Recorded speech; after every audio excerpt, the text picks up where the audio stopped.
Guys finally কিন্তু সেহেরির জন্য আমার গরুর মাংসটা রেডি হয়ে গেছে। তো এখন আমি নামিয়ে নেব। তো দেখুন মাশাআল্লাহ কত সুন্দর কালার এসছে।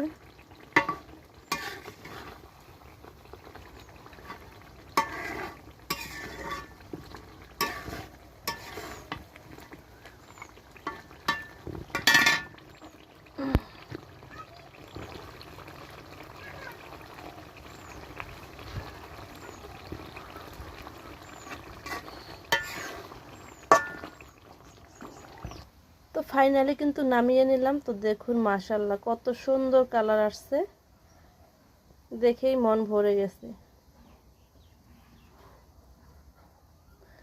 আমরা কিন্তু সেহেরির আইটেম আর সন্ধ্যা রাতের আইটেম দুই রকমের করি। এক রকমেরটা দিয়ে দুই বেলা খেতে ভালো লাগে না, তাই আমরা দুই বেলা দুই পদ দিয়ে খাই। তো আরেক পদ আমি আলাদা করে রান্না করেছি, সেটা হচ্ছে পুঁই শাকের বিচি ভাজি, সাথে আছে সরিষা ইলিশ। আল্লাহ হাফেজ।